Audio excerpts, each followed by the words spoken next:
আজকের আলোচনার বিষয়বস্তু এটি। সাক্ষাৎকারের আমাদের আলোচ্য সূচি এটি যে জীবের বিশুদ্ধ স্বরূপ, বিশুদ্ধ স্বভাব কোনটি। আপনারা এখন দেখছেন সনাতন মিডিয়া। পরম ভাগবত আচার্য তমাল কৃষ্ণ দাস সহ সমস্ত ভাগবতজন, সুধীজন, সন্তজন, মহতজন, জ্ঞানীজন, মান্যজন, শ্রদ্ধাশীলা, ধর্মশীলা, কল্যাণিয়া দেবী মূর্তি মাতৃগণ, সকল ভক্তচরণে দিন অতি দিনের সশ্রদ্ধ দণ্ডবত প্রণতি। শালক্য শাষ্টি সামীপ্য সারপ্যৈকতম পুত দিয় মানাং না গৃহ্ণন্তি বিনা মত সেবনং বিনা। জীবের বিশুদ্ধ স্বরূপ ও বিশুদ্ধ স্বভাব কি? আজকের আলোচনার বিষয়বস্তু এটি। সাক্ষাৎকারের আমাদের আলোচ্য সূচি এটি যে জীবের বিশুদ্ধ স্বরূপ, বিশুদ্ধ স্বভাব কোনটি। তদুত্তরে নিখিল শাস্ত্র তার প্রতিপাদ্য বিষয় অভিহিত করতে গিয়ে বললেন, জীবের স্বরূপ পরমাত্মা স্বরূপ ভগবান, আর জীবের স্বভাব একমাত্র সেবা।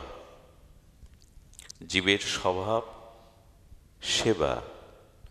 দেখুন, জীবের স্বরূপ ভগবান, জীবের বিশুদ্ধ স্বরূপ হল পরমাত্মারূপী শ্রী ভগবান, আর জীবের বিশুদ্ধ স্বভাব হল সেবা। আমাদের জীবন, খুব ধ্যান দিয়ে শুনুন, আমাদের জীবন সরল, সুন্দর, সহজতর তখনই হয় যখন উপায় আমরা একমাত্র সেবাকেই গ্রহণ করি।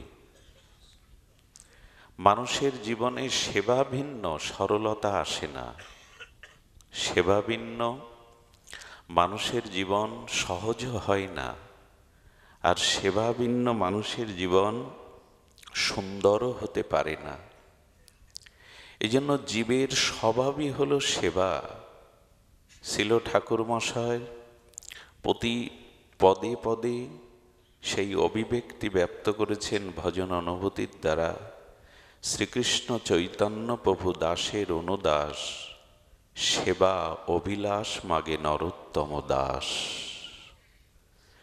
সেবা অভিলাষ এটি আমাদের বিশুদ্ধ জীবের স্বভাব। ভুলে গেছি, সেবা নিতে বড় ভালোবাসি, সেবা দেওয়ার মতো ভাবনা আজও তৈরি হয়নি মাদিস জীবের। সেবা ছাড়া সহজ হওয়া যাবে না, সেবা ছাড়া সুন্দর সহজ হওয়াও যাবে না। দেখুন, এই সেবা প্রাপ্তির আগে কৃপা চাই। সেবাটা মনে চাইলেই, অভিলাষ করলেই সেবা হবে না। সেবা পাওয়ার জন্য কৃপা চাই। কৃপা তিন প্রকার। একটি হলো শ্রী গুরু কৃপা, ইষ্ট কৃপা, আত্মকৃপা। খুব ধ্যান দিয়ে শুনতে হবে। প্রত্যেকের জীবনের ভক্তি জীবন, আরাধনার জীবন, উপাসনার জীবন, ভজন জীবন শুরু হয় শ্রী গুরু কৃপা অবলম্বনে। শ্রী গুরু চরণাশ্রয় ব্যতীত ভজন রাজ্যের দ্বার উন্মুক্ত হয় না। শ্রী গুরুই হলেন, ওই জন্য আমার অজ্ঞানতা, অন্ধত্ব শ্রী গুরুদেবই ঘুচিয়ে দেন। অন্ধ কেন বলছি? আমার তো চোখ আছে, দৃষ্টিশক্তি আছে। অন্ধ কেন বলছি জানেন? ভগবত তত্ত্ব জানি না, ভগবানের সেবা বোধ নাই, ভেতরের আত্মিক চেতনা নাই, যিনি আমাকে কৃপা সঞ্চিত করে অনাদিকালের অবিদ্যা অন্ধকার দূর করে বিশুদ্ধ জ্ঞান সঞ্চার করে হাতে ধরে কৃপা করে ভজন রাজ্যে পৌঁছে দিলেন, ভগবানকে জানালেন স্বরূপত এবং যুগল সেবায় নিয়োজিত করলেন। এই জন্য গুরুকে বলা হয় তিনি অজ্ঞান তিমির দূর করে আমার জ্ঞান চক্ষুকে উন্মিলন করেছেন। গুরুদেব ছাড়া আমরা ভজন জানতে পারি না। উপাসনা, উপাস্য তত্ত্ব, সেব্য তত্ত্ব শ্রী গুরুদেবে জানিয়ে দেয়। এই জন্য শিষ্যের একান্ত প্রার্থনা, অজ্ঞান ত্রিমিরাং দর্শ জ্ঞানঞ্জন জ্বালিয়ে দাও, জ্ঞানের আলো দাও। তুমি তো চেনালে যুগল সেবা, তুমি তো জানালে ধাম তত্ত্ব, তুমি তো জানালে বৈষ্ণব তত্ত্ব, তুমি তো জানালে ভক্ত ভগবানের সেবা। এটি জানতাম না, জানিয়ে দেন শ্রী গুরুদেব। প্রথমে শ্রী গুরু কৃপা। শ্রী গুরু কৃপা হলেই তবে ইষ্ট কৃপা হয়, শ্রী ভগবানের কৃপা হয়। গুরু কৃপা ব্যতীত ভগবত কৃপা লভ্য নয়। আর এই দুটি কৃপা নির্ভর করছে, আহা, হৃদয়ে যেন আমাদের কথাটা স্পর্শ করে। শ্রী গুরু কৃপা, ইষ্ট কৃপা নির্ভর করে আত্মকৃপার উপরে। সব থেকে তত্ত্বকথা হলো, নিজের প্রতি যদি নিজে আপনি কৃপা না করেন তো গুরু কৃপা, ইষ্ট কৃপা সফল হতে বিলম্বিত হয়। নিজের প্রতি যদি নিজে কৃপা না করেন, যাকে সাধু ভাষায় আত্মকৃপা বলা হয়েছে, নিজের প্রতি নিজের কৃপা মানে শ্রী গুরুদেব আমাকে আত্মজ্ঞান ভজন তত্ত্ব দান করলেন, আর ভগবানও আমার প্রতি কৃপাশীল, কারণ আমি তার অংশ, তিনি অংশী। তিনি আমার দিকে করুণার দৃষ্টিতে তাকিয়ে আছেন, কবে আমি তার চরণে গিয়ে তার হব। এই জন্য ইষ্টকৃপা, গুরু কৃপা প্রতিফলিত হতে, বাস্তবায়িত হতে বিলম্বিত হয় যদি নিজেকেই নিজে কৃপা না করেন, আত্মকৃপা না করেন, অর্থাৎ এইগুলিকে শ্রদ্ধা বিশ্বাসের সহিত গ্রহণ না করেন। শ্রী গুরু পেলেন, ভগবানের উপাসনা পেলেন, কিন্তু গ্রহণ করলেন না, শ্রদ্ধা এবং বিশ্বাসের সহিত তাকে গ্রহণ করলেন না, নিজেকে নিজে কৃপা করলেন না। ওই কৃপা দুটো বিলম্ব হয়ে যাবে। এই জন্য শ্রী গুরু কৃপা, ইষ্ট কৃপা এবং আত্মকৃপা, এই তিনটি কৃপার দ্বারাই কেবল আমাদের সেবা আসবে। তবে হ্যাঁ, এই তিন কৃপার দ্বারা সেবা আসবে, সেখানেও বলা হয়েছে যে এই আত্মকৃপার উপরে নির্ভর করছে গুরু কৃপা, ইষ্ট কৃপা। কিন্তু আত্মকৃপা কি করে আসবে? মানে নিজের প্রতি নিজের কৃপা, এই পরমার্থিক পরম ভজন ধন, এগুলি আমি জীবনে অটুট বিশ্বাস অটুট শ্রদ্ধার সহিত, অনুরাগের সহিত নিজ জীবনে, স্বীয় জীবনে গ্রহণ করব, আচরণ করব। এই আত্মকৃপা আবার তিনটের অপেক্ষা রাখে।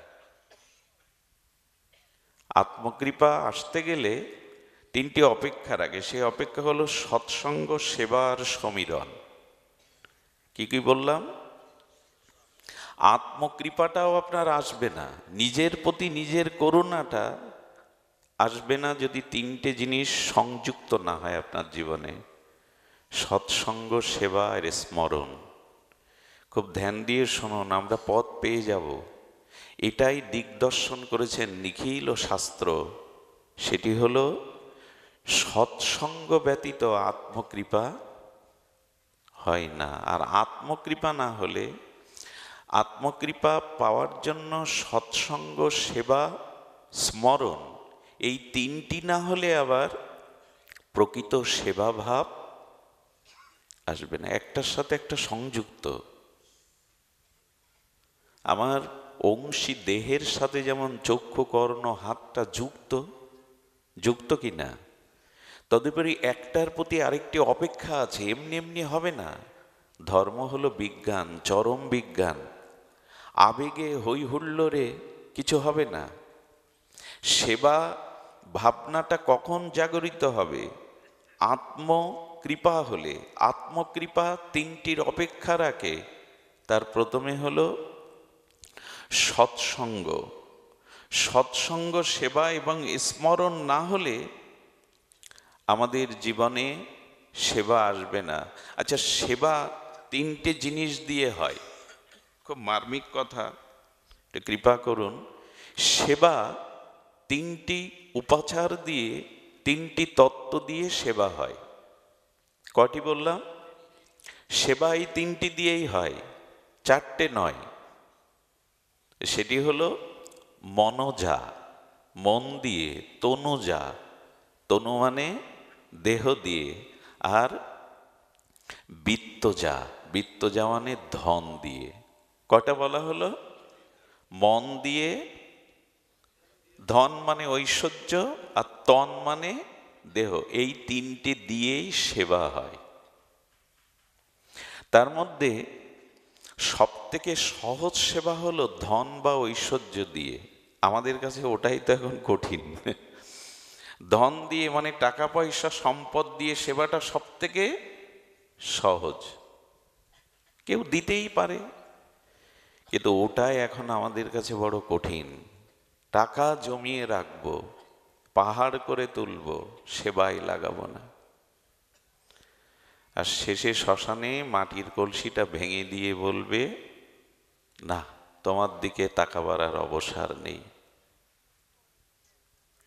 টিভি ফ্রিজও দেবে না, সাজানো ঘরে সমস্ত মনের মতো করে সাজিয়েছিলেন পছন্দের দ্রব্যগুলো, টিভি ফ্রিজ কত কি দেবে, মাটির কলসি, তাও ভেঙে দিয়ে আসবে।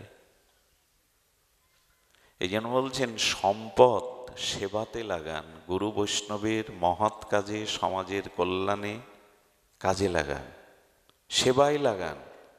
সম্পদ যদি সেবায় না লাগান, ওই সম্পদ অভিশাপের কারণ হয়ে যাবে। হচ্ছেও তাই। তো যাই হোক, সেবা অর্থ দিয়ে সব থেকে সহজ সেবা হয়, কিন্তু দেহ দিয়ে সেবাটা তার থেকে অনেক কঠিন, ওটা সহজ না।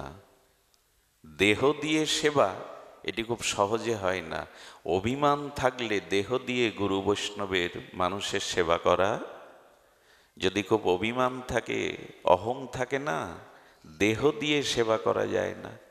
যেন অনেকেই গুরু বৈষ্ণবের সেবা কাজের লোক দিয়ে, চাকর বাকর দিয়ে করে, ভগবত সেবা, বৈষ্ণব সেবা। দেহ দিয়ে সেবা সবাই করতে পারে না। এই জন্য ধনের থেকে শ্রেষ্ঠ হলো তন, দেহ দিয়ে। আর এটা প্রকৃত সেবা।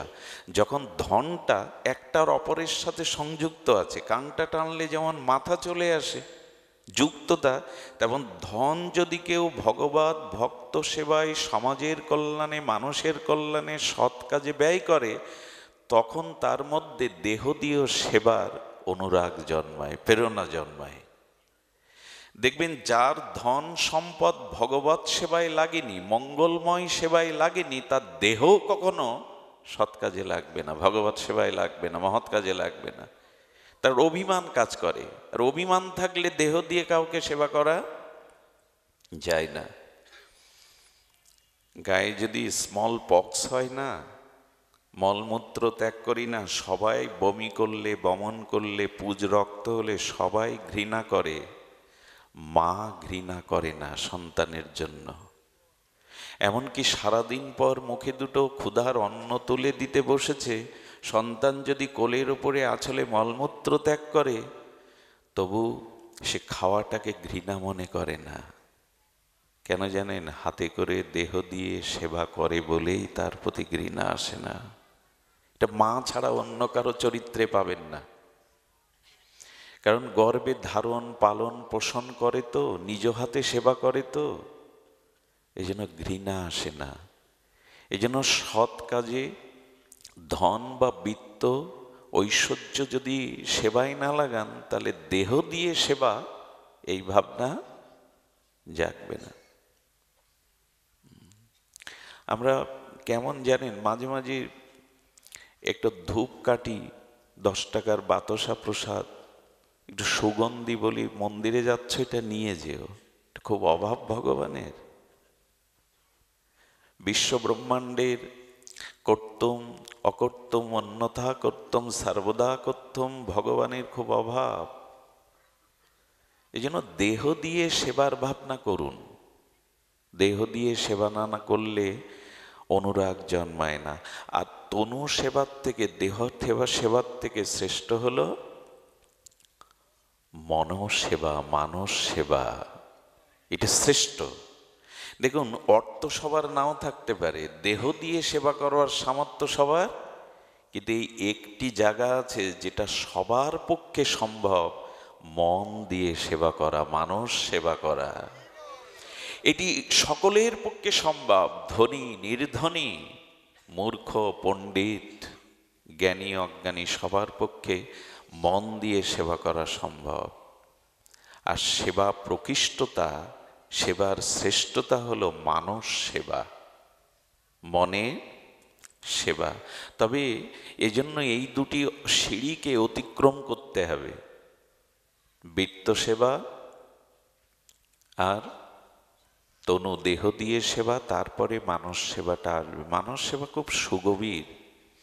এই জন্য একটু নিবেদন করি, সবসময় সময় না পেলে অন্তত মনটা দিয়ে একটু ভগবানকে স্মরণ মনন করুন, ভগবানের সেবা করুন। একজন বলছেন, আমার অশৌচ বাবা, কি করব? বললো, অন্যদি দিয়ে করাও, না করলে মনে মনে সেবা করো, মনে মনে ঠাকুর ঘরে চলে যাও, মনে মনে তিলক নাও, মনে মনে রাধা মাধবের অভিষেক করো, ফুল চন্দন চর্চিত করো, সে তো বাধা নেই। মনের সেবাটা খুব বলিষ্ঠ হয়। মনের একটা ধর্ম কি জানেন? আপনি যদি কাউকে মনে মনে স্মরণ করেন, কোনো অনুরাগ দিয়ে তার কাছে তার মনে কিছু নিজের মনসংবেদ্য ভাবনা দিতে যান, তবে আপনার মনের ভাবনাটা যার জন্য ভাবছেন, মনোধর্ম তার কাছে পৌঁছে দেয়। ওখানে তার লাগে না, টেলিফোন লাগে না, পৌঁছে দেয়। মনের একটা সহজ স্বাভাবিক ধর্ম হলো, আপনি যার কথা মনে ভাবছেন, বার্তাটা তার কাছে পৌঁছে যায়। একটা দৃষ্টান্ত মনে হয় সকলের জন্য প্রযোজ্য। এই প্রযুক্তির উৎকর্ষ উন্নতির পূর্বে বহু দূরের বিপদের সংবাদটা মা বুঝতে পারত। সন্তানের কোনো বিপদ হলে না, মা বুঝতে পারত। ওই মনের সাথে কোথায় এমন একটা সংযোগ আছে। আর মনোধর্ম তেমন, কাউকে মনে মনে ভাববেন, সে আপনার মনোভাবনাটা পৌঁছে যাবে তার কাছে। এটা মনের ধর্ম। তো এই জন্য বলছেন যে দেখুন, সেবাটা তাহলে কি দিয়ে হলো? বৃত্ত দিয়ে, অর্থাৎ সম্পদ দিয়ে, দেহ দিয়ে আর মন দিয়ে। তার মধ্যে সর্বশ্রেষ্ঠ হলো মানস সেবা। হ্যাঁ, এই মানস সেবাটা মহাপ্রভু আমাদের দিতে এসেছিলেন। বৃন্দাবনের প্রেম মন্দিরের, নিকুঞ্জ মন্দিরের রাধা মাধবের নিত্য লীলায় রাধারানীর কিঙ্করী স্বরূপে এই মানব সেবা, যদি সময় পায় আমরা পরে একটু স্পর্শ করব এটি। এই মানব সেবাই হলো সর্বশ্রেষ্ঠ উপায়। সেবা কথাটি কিন্তু ব্যাপক, সেবা কথাটি কিন্তু ব্যাপক। যেমন একটু ধ্যান দিন, আপনি মন্দিরে, গৃহমন্দিরে ভগবানের সেবা করে বেরিয়ে এলেন, পরিবারের কোনো দাস দাসী বা পরিবারের অন্য সদস্যের প্রতি যদি বেরিয়ে এসে কটু কথা বলেন, তাকে আপনি মনে ব্যথা দিয়ে কথা বলেন, তাহলে বুঝতে হবে সেবা শব্দের অর্থ এখনো আপনি বোঝেননি। যারা শুধু মন্দিরে ভগবানকেই সেবা মনে করে আর ঘরের মধ্যে সাধুগুরু বৈষ্ণবকেই সেবা মনে করে, সেবাটা তারা সংক্ষিপ্ত করে ফেলেছে। সেবা এরকম সংকীর্ণ না। মহাপ্রভু এই জন্য বলেছেন, সবাইকে সম্মান দিও, তার মধ্যে ভগবানের স্বরূপ আছে। জীবে সম্মান দিবে, পূজাটা যেন ব্যাপক হয়। হ্যাঁ, আমরা যেন এরকম না করি ভগবান অবতীর্ণ হয়েছেন, একজন শুনেছেন ভগবান অবতীর্ণ হয়েছেন, দৌড়াচ্ছেন, সব কাজ ফেলে ভগবত দর্শনের জন্য দৌড়াচ্ছে। পথে যেতে এক জন্মন্ধ পথ পাড়ি দিতে পারছে না, সাহায্যের হাত বাড়িয়ে দিয়ে আকুতি জানাচ্ছে একটু পথ পার করে দাও। ভাবছে অন্ধকে পার করতে তো সময় লাগবে, এই সময় পেরিয়ে গেলে যদি অবতীর্ণ ভগবান অন্তর্ধান হয়ে যান আর তো দেখতে পাবো না, আমি না হলে কেউ পার করবে, ছুটে যাচ্ছে। কারো ঘরে আগুন লেগেছে, দাও দাও করা লেলিহান আগুন নেভানোর জন্য আকুতি জানাচ্ছে, বলে আরে ভগবানের পথে, ভগবত দর্শনের পথে এত প্রতিবন্ধকতা, আরে আমি গেলেই যে আগুন নিভবে এমন নয়, অন্যরা আছে আমি ছুটে যাই।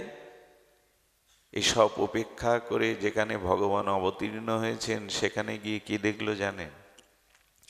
বড় প্রাচীরে হরপে লেখা রয়েছে, প্রাচীরের মাঝখানে, আমি ভগবান প্রাচীরের এপাশে আসছি, আমায় দর্শন করতে গেলে পেছনের কাজগুলো করে এসো। যাও, আমরা এই পেছনের কাজ করি না। শুধু মন্দিরে ভগবানের সেবা সেবা নয়, সেবাটা ব্যাপক করুন। সেবাটা ব্যাপক অর্থে দেখতে হবে। ভগবান সর্বত সর্বং খলিদং ব্রহ্ম, প্রতিটি জীবের প্রতি করুণার ভাব রাখা। আর এটা কিসা থেকে আসে জানেন? দৈন্যতা। সেবার সব থেকে বড় উপহার কি জানেন? সৎ কাজ করলে একটা উপহার আসে, তো প্রশংসা আসে না? তা সেবা করলে সব থেকে বড় সম্পদ মানুষ কি পায় জানেন? দৈন্যতা, দীনতা আসে সেবা করলে। আর এই সেবাকে আমরা আবার ছোট বড় ভাগ করে নিয়েছি। আচ্ছা, মন্দিরে ভগবানের মাথায় মুকুট পরানো, শ্রী ভগবানের গলদেশে মালা পরানো, এটা উত্তম সেবা মনে করি। কিন্তু না, যেদিন মন্দিরে ড্রেন পরিষ্কার করা আর গোবিন্দের গলে মালা দেওয়া দুটোই সেবাকে সমান মনে করবেন, সেই দিন আপনার সেবা ভাবনাটা সার্থক হবে। সেবা ছোট বড় কখনো এরকম ভাববেন না। একবার অঙ্গদ বলেছিল প্রভু রামচন্দ্রকে, যখন রামচন্দ্র লঙ্কা বিজয় করে অযোধ্যার সিংহাসনে বললেন, সবাইকে বিদায় দিচ্ছিলেন, অঙ্গদ দাঁড়িয়ে আছে, প্রভু তোমার চরণ ছেড়ে কোথাও যেতে মন চায় না, তোমার চরণে কৃপা করে রেখে দাও, আমি তোমার নিচু সেবাটাও করব। রাম মনে মনে ভাবলেন, এ সেবা উঁচু নিচু বুঝতে শিখেছে, একে রাখা সেবা কখনো। আচ্ছা, গুরুদেবের মাথাটা আপনি সুগন্ধি তেল দিয়ে মালিশ করে দিচ্ছেন, আর গুরুদেব যদি বলে আমার পাদুকাটা ধুয়ে আন, কি মনে করবেন? ওটা ছোট সেবা? সেবা কখনো ছোট বড় আমরা করে বসি। ভক্তদের জলের গ্লাস আর প্লেট দিতে ভালো লাগে, পরমান্ন দিতেও ভালো লাগে, কিন্তু ভক্ত উচ্ছিষ্ট প্লেটগুলো তুলতে সবার মন চায় না। ওইখানে ওই সেবাটা সকলে করতে পারে না। ওই তো উঁচু নিচু ভাবলেন, প্লেট বা জলের গ্লাস দেওয়াটা উত্তম ভাবলেন, কিন্তু উচ্ছিষ্ট পাতাটা এই ভাগ হয়ে গেল। সেবাতে কখনো উঁচু নিচু প্রভেদ করতে নেই, যে করে আজও সে সেবাটা বোঝে নি। বরঞ্চ যে যত আড়ালে থেকে সেবা করতে পারে না, সে তত সেবার মর্মাত্মটা উপলব্ধি করতে পেরেছে। যে যত, গুরুদেব আসলো, তাকে ফুল চন্দন মালা দিয়ে তার হাত ধরে এগিয়ে নেওয়ার থেকে দেখতে হয় গুরু আশ্রমে উৎসব হচ্ছে, ড্রেনগুলো বাথরুমগুলোর কি অবস্থা, ভক্তরা আসবে যাতে কষ্ট। শ্রীধাম বৃন্দাবনে এক মহাত্মার কথা শুনেছিলাম, সকাল হতো আর কি করতো জানেন? আহা, সিদ্ধ মহাত্মা, ভজনানন্দী মহাত্মা, তিনি প্রভাতে উঠেই মালা তিলক নিয়ে মন্ত্র স্মরণ করে একটা ঝাড়ু নিতেন। এই ঝাড়ু নিয়ে বৃন্দাবনের পথে যেখানে একটু ময়লা আবর্জনা আছে না, পশু পাখির মলমূত্র আছে, সাধুরা বিচারণ করে, ওইগুলো সারাদিন পরিষ্কার করতো। ওই ছিল তার সেবা। এ খুব বড় না হলে এই ভাবনা আসে না। তো এই জন্য সেবা করলে সব থেকে বড় যে জিনিসটা প্রাপ্তির হয়, আপনার ভিতরে তখন ভেদাভেদ না এসে দৈন্যভাব আসবে, দীনতা আসবে। সবাই আমার থেকে উত্তম, আমি সবার থেকে নিচু, সকলে আমার থেকে উত্তম, আমি সেবার যোগ্য নই, এই ভাবনাটা তখন আসবে। আর এই জন্য দেখুন, ধর্মের মূল মন্ত্রই হলো, ধর্মের মূল বিষয়বস্তু হলো সেবা। সেবা ছাড়া ধর্ম হয় না, সেবা ছাড়া ভজনও হয় না। আমরা সেবা নিতে শিখেছি, সকলে সেবা দিতে শিখেনি। জীবনে এইখানেই বড় ভুল হয়ে গেল। মর্মান্তিক ভুল হলো, আমাদের স্বভাব সেবা নিয়ে এসেছিলাম। চন্দ্র, সূর্য, নক্ষত্র, বায়ু, নদ, নদী সকলেই জগৎকে সেবা করছে, বাদ পড়লাম শুধু আমি। পৃথিবী সমস্ত বস্তুই দেখবেন সেবার জন্য, ফুল থেকে নক্ষত্র, চন্দ্র থেকে সূর্য, পবন থেকে অগ্নি, সব তো সেবা করে চলেছে। সেবা ভাবনা শুধু আমার জাগলো না। এই জন্য দেখুন, সেবার দ্বারা দৈন্যতা আসে, আর সেবার দ্বারা তিনটি জিনিসের আপনার জীবনে সার্থকতা আসে। সেটা হলো শারীরিক, মানসিক এবং আত্মিক, আধ্যাত্মিক উন্নতি একমাত্র সেবার উপরেই নির্ভর করে। কতগুলো মনে হয় বারবার শুনতে হবে, বারবার হৃদয়ে লিখে নিতে হবে। আত্মিক উন্নতি, আধ্যাত্মিক উন্নতি বা শারীরিক, মানসিক, দেখবেন অন্যকে সেবা করে দেখবেন আপনার মনের কতটা প্রশান্তি আসে, অভিমান কতটা দূর হয়, একটা তৃপ্তিবোধ আসে। আচ্ছা, ঘরে যে 5 জনের জন্য রান্না হয়েছে, হঠাৎ করে 5 জন অতিথি এলো, ওই নিজেদের 5 জনের বস্তুগুলো যদি অতিথি 5 জনকে দিয়ে ক্ষুধা নিবৃত্তি করতে পারেন, দেখবেন ওই ঘরের মধ্যে স্বর্গসুখ এসে খেলছে, ঘরের মধ্যেই স্বর্গসুখটা এসে গেছে। ওই নিজেদের 5 জনের আহারটা অতিথি 5 জনকে দিয়ে দেবেন, দেখবেন আনন্দ হিল্লোল বইবে আপনার ওই 4 দেয়ালের মধ্যে। এই জন্য মানসিক শান্তি মানুষ এখন পায় না কেন জানেন? সেবা করে না বলে, সেবা জানে না বলে। আত্মিক, হ্যাঁ, এখনো কিন্তু সেবা হচ্ছে। এই যে হরিকথা সেবা শ্রী গুরুদেব করিয়ে নিচ্ছেন, আর আপনারাও হরিকথাকেই সেবা করছেন। শ্রবণ না করলে তো হরিকথা প্রকাশ হতো না। এখন দেখবেন আমাদের ভিতরে স্বাভাবিক দৈন্য আছে, মানসিক শান্তি আছে। সেবা হচ্ছে তো এখানে, সেবাই মানসিক শান্তির উপায়, সেবাই আত্মিক উন্নতির উপায়, এছাড়া অন্য কোনো উপায় নেই। এই জন্য ঠাকুর মশাইয়ের বাণীতে বারবার ওই সেবা ভাব, বারবার ওই সেবা ভাব দেখবেন। সেবা চাই শ্রীকৃষ্ণ চৈতন্য প্রভু দাসের অনুদাস, সেবা অভিলাষ। আচ্ছা, সেবা মাংছেন না, সেবা অভিলাষ মাংছে কেন? ধ্যান দিয়েছেন কথাটা? আমি সেবা করছি, সেবা করবো এরকম না, সেবার অভিলাষ প্রার্থনা করছেন যাতে সেবা করতে। দেখুন, ঠাকুর মশাই নিত্যানন্দ স্বরূপে যিনি এসেছেন, প্রেম ভক্তির মহারাজ যিনি, সেই ঠাকুর নরোত্তম অভিলাষ মাংছে যে আমার সেবা অভিলাষটা আগে দাও। সেবা তো পরে, আগে অভিলাষ। সেবা করতে চাই, এই অভিলাষ প্রার্থনা করছে। আহা, হ্যাঁ, সেবা অভিলাষ, সেবা অভিলাষ কি বলবো। মহাপ্রভুর চরিত্রে আমরা দেখতে পাই, চৈতন্য চরিতামৃতে কবিরাজ কৃষ্ণ গোস্বামীর অনবদ্য স্বর্ণফলকে লেখা এই স্মৃতি, এই লীলা। একদিন একটা খর্বকায় মাতাজি, খর্বকায় মানে বেটে, খর্বকায় মাতাজি জগন্নাথের আরতি দর্শনে তার বড় পিপাসা, উৎকণ্ঠা, লালসা, তীব্র লালসা নিয়ে জগন্নাথের আরতি শুভ সূচনা হয়েছে। ঘণ্টধ্বনি, শঙ্করধ্বনি, দিব্যধ্বনিতে শ্রী জগন্নাথের আরতি দেখবার জন্য ব্যাকুল হয়ে এসে দেখে মানব প্রাচীর, সবাই আরতি দেখছে। মানব প্রাচীরের মধ্যে ওই খর্বকায় মাতাজি আরতি দর্শনের কোনো সুযোগ পাচ্ছে না, চারিদিকে মানব প্রাচীর।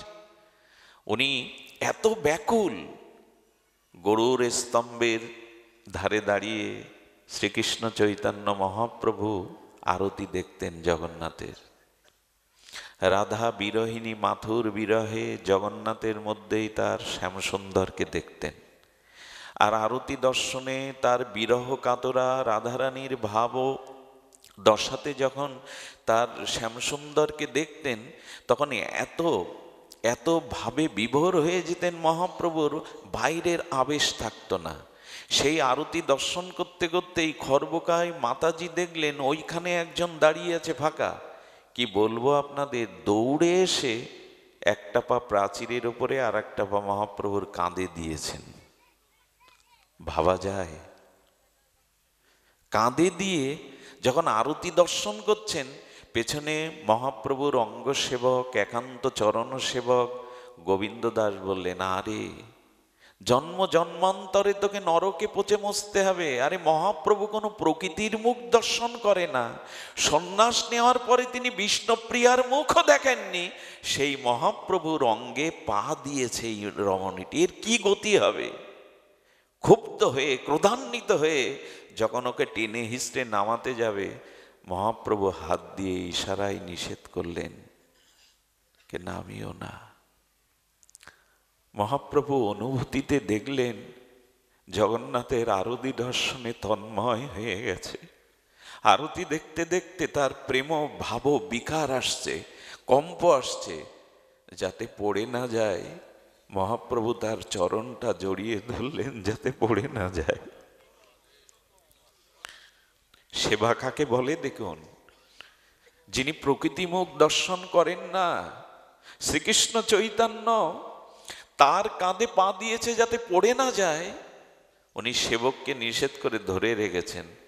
এই তো মহাপ্রভু, যারা ভগবানকে ভালোবাসে তাদের পতন হতে দেয় না ভগবান। নমে ভক্ত প্রণশ্যতি, তাদের ধরে রাখে। এ পথে একবার এসে দেখুন, পড়ে গেলেও শেষ হয়ে যাবেন না, কারণ ধরার একজন আছেন, ধরে রাখবেন তিনি, পতন হতে দেবেন না।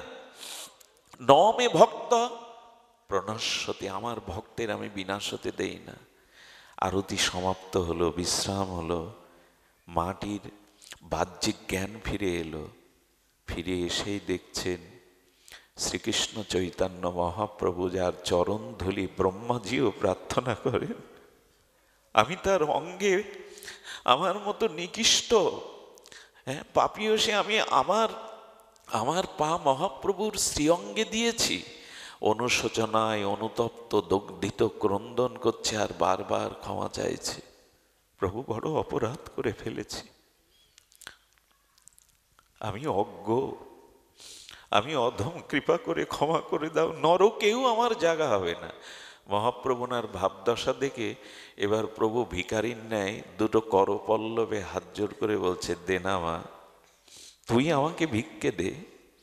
জগন্নাথ দর্শনে তোর যে ব্যাকুলতা, ও ব্যাকুলতা যেন আমার হয় মা, ভিক্ষে দে আমায়। প্রভু সেবা বোঝে। এই গৌর সুন্দরী কি করতেন জানেন? নবদ্বীপ দিলাতে মহাপ্রভু গিয়ে দেখতেন ঘাটে বৈষ্ণবরা কাপড়টা রেখে দিয়েছে, মহাপ্রভু কাপড়টা ধুয়ে দিতেন, ওইটা সুন্দর করে রৌদ্রে শুকিয়ে ভাঁজ করে বৈষ্ণবদের ঘরে দিয়ে আসতেন। বৈষ্ণবদের জুতাগুলো, পাদুকাগুলো ধুয়ে দিতেন। বৈষ্ণব সেবা শিশুকাল থেকে মহাপ্রভু এমনি করে শুরু করেছিলেন। বৈষ্ণবদের কাপড়গুলো শুকিয়ে ভাঁজ করে পরিপাটি করে ঘরে রেখে দিতেন। বৈষ্ণবদের পাদুকাগুলো মুছে দিতেন। কার কি প্রয়োজন গঙ্গার তীরে দাঁড়িয়ে মহাপ্রভু অবলোকন করতেন, কার কোনটা প্রয়োজন এগিয়ে দিতেন। কোনো দ্রব্য তার প্রয়োজন, ঘাটে নেমে গেছে, প্রভু গিয়ে দিতেন। সবাই নিষেধ করত, নিমাই তুমি কেন সেবা করো, তুমি সাক্ষাৎ ভগবান, তোমার সেবা। বলে বৈষ্ণব সেবা না করলে যে কৃষ্ণ কৃপা হবে না, ভক্ত সেবা না করলে যে কৃষ্ণ কৃপা হবে না। শিশুকাল থেকেই মহাপ্রভুর এই সেবা ভাবনা ছিল। ভজন জগতে প্রেম ভক্তি লাভের উপায় হলো সেবা। সেবা। মহাপ্রভুর এরকম মাঝে মাঝে ভাবদশা হতো। একদিন প্রভাতে সচিমাকে বলছেন, মা, গৃহে আজ একটু মধ্যাহ্নে বৈষ্ণব সেবা হলে হতো না মা? নিমাই, হ্যাঁ, রন্ধনশালায় গিয়ে দেখ, ঝুড়িতে কিছুই নাই, স্বয়ং ভগবানের ঘরে রান্নাঘরে কিছু নাই। বললেন, মা, বৈষ্ণব সেবা কি আমাদের দ্বারা হয়? যার সেবা ভগবানই করিয়ে নেবেন। আমি নিমন্ত্রণ করতে গেলাম, এই ডান পিঠে নিমাইকে, চঞ্চল নিমাইকে মা সচিমা কি করে বাধা দেবে? বৈষ্ণব নিমন্ত্রণ করে এসছে, ঘরে কোনো আয়োজন, সেবার ভাবনা দেখুন। আমরা তো 10 বার ভাবি, এবছর ব্যবসা ভালো যায়নি, হালকাতা ভালো যায়নি, এবছর ভালো আয় উন্নতি নেই, তো এবছর থাক অনুষ্ঠান। এরকম ভাবনা থাকে আমাদের, এরকম ভাবনা থাকে আমাদের। কিন্তু মহাপ্রভু বৈষ্ণব নিমন্ত্রণ করে এসছেন নবদ্বীপবাসী বৈষ্ণবদের। হঠাৎ করে কিছুক্ষণ পরে মহাপ্রভুর বাটিটা ছিল সুরধনী গঙ্গার তীরে। আজ হয়তো গঙ্গার প্রবাহ অববাহিকা পরিবর্তনে আমরা বুঝতে পারি না, কিন্তু গঙ্গার তীরে ছিলেন মহাপ্রভুর বাটিটা। এক সৌদাগর সৌদায় যাচ্ছিলেন, বজরা ভর্তি উপাচার নিয়ে, মালপত্র নিয়ে ব্যবসায় যাচ্ছেন।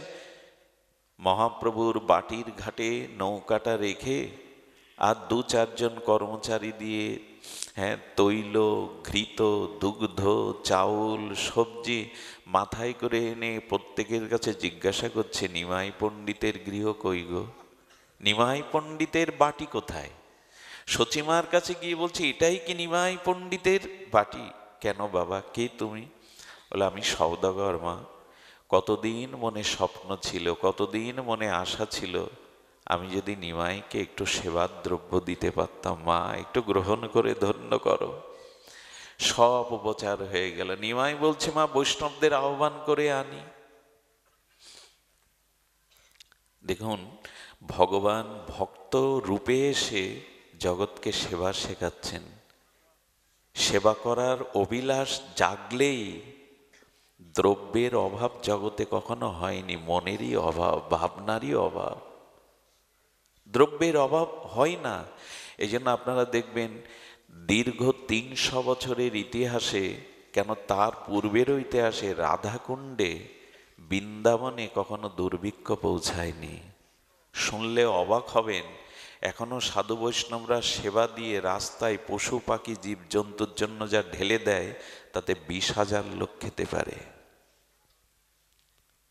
ওখানে কোথা থেকে কে যোগায় রাধারানীর রাজ্যে, আপনি কল্পনাও করতে পারবেন না। সেবার অভিলাষটা জাগান, ভাবনাটা জাগান। দ্রব্যের মালিক তো তিনি, হ্যাঁ, তিনি ব্যবস্থা করে দেন। মহাপ্রভুর এই, আচ্ছা, একদিন শ্রীবাসের অঙ্গনে মহাপ্রভু আর এক লীলা করে বসলেন।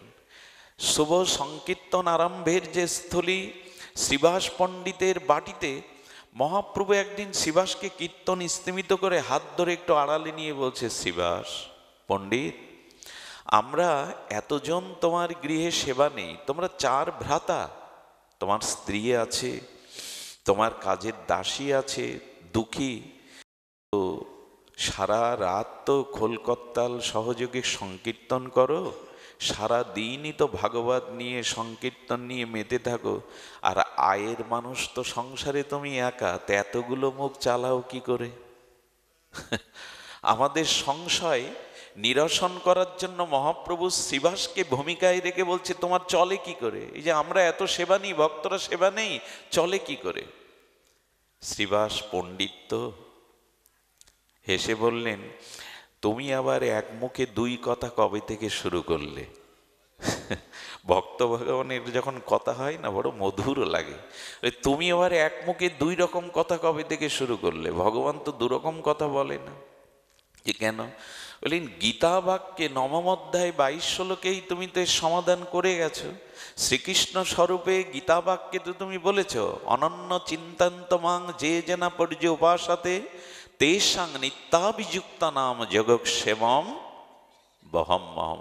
যে অনন্যগত চিত্তে আমার শরণাপন্ন হয়, ভজন করে, তার তার প্রাপ্য বস্তুটা আমি যেমন তাকে দেই, আবার সেটি সুরক্ষণের দায়িত্ব যোগ এবং ক্ষেম, এ দুটো দায়িত্ব আমার। আবার এক মুখে তুমি দুই কথা বলছো কেন? ভক্ত পণ্ডিত শ্রীবাস নারদের আবেশ অবতার বললেন, তো এক মুখে দুই কথা হলো না তো? অনন্যভাবে তোমার স্মরণ করলে তুমিই তো যোগক্ষেম বহন করো, এখন আবার বলছো চলো কি করে? বলে শ্রীবাস, তা তো বলেছি, কিন্তু তুমি যদি শ্রীমুখে বলতে চলে কি করে? তা বলে এসো দেখো কি অদ্ভুত ঘটনা শুনুন। শ্রীবাস ঘরের কোণে এক গাছি দড়ি আর একটা মৃত্তিকার খালি কলস দেখিয়ে বলছে, উত্তর হলো ওই। দড়ি কলসে কি উত্তর শ্রীবাস? শ্রীবাস আবার তখন তিনটে হাতে তালি দিল। বললো, কি প্রহলিকা করছো, বলো না খুলে, তিনটে হাততালি দিয়ে কি উত্তর? বলে, শোনো প্রভু, এ জীবন যৌবন ইহকাল পরকাল তোমার চরণে সঁপে দিয়েছি, তুমি ছাড়া অন্য কিছু জানি না, তাই প্রতিজ্ঞা করেছি তোমার নাম নিয়ে তোমার চরণে আত্মসমর্পণ করেই এ জীবন যৌবন অর্পিত করেছি। যেদিন দেখব, তিনটে হাততালি মানে কি জানেন, একদিন দেখব তোমার সেবার ভক্ত সেবার দ্রব্য জোগাড় হয় কিনা, 2 দিন দেখব, 3 দিন দেখব, 3 দিন পরে যদি ভক্ত ভগবানের সেবার দ্রব্য জোগাড় না করতে পারি, ওই দড়ি কলসি কিনে রেখেছি, গঙ্গায় ডুব দিয়ে মরবে, এ মুখ আর তোমাকেও দেখাবো না, জগৎকেও দেখাবো না। কত বড় বিশ্বাস দেখুন।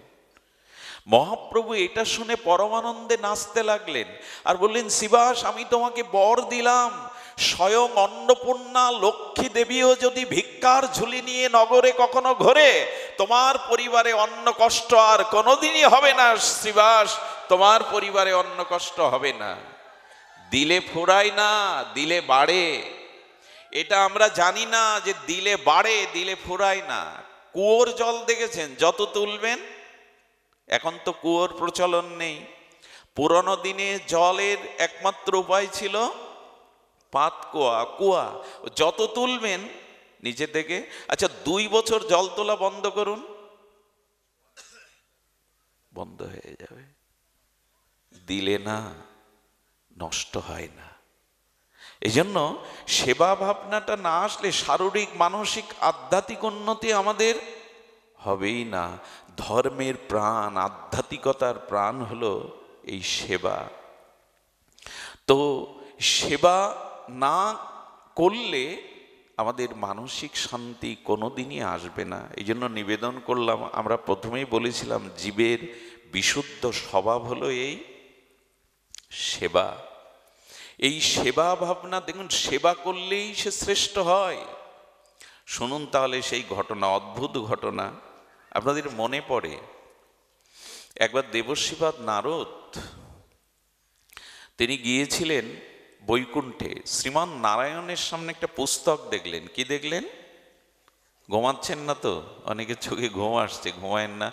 অপরাধ অবশ্য আমার, আমি অনেক বিলম্বে আসি, বিষয় রাজ্যের মানুষ তো বিলম্ব হয়ে যায়, একটু ধ্যান দিন। কেউ ঘুমালে খুব কষ্ট হয়। হ্যাঁ, হরিকথাতে ঘুমাতে নেই। বলছেন, একটা শ্রীমান নারায়ণের সামনে একটা পুস্তক দেখে বলছেন, প্রভু এটা কি গ্রন্থ, আপনিও কি গ্রন্থ পড়েন? ভগবান তখন নারদজিকে বলছেন, তুমিই দেখে নাও। পৃষ্ঠা উল্টে দেখছে। বললেন, প্রভু আপনি একটু বলুন কি গ্রন্থ? বলল, যারা আমার ভজন করে সেই ভজনের মধ্যে অন্যতম শ্রেষ্ঠ ভক্তদের তালিকা এটা। তার মানে যারা ভগবান ভজন করে, ভগবান তাদের একটা তালিকা করেছে, অনন্যভাবে ভজন করে।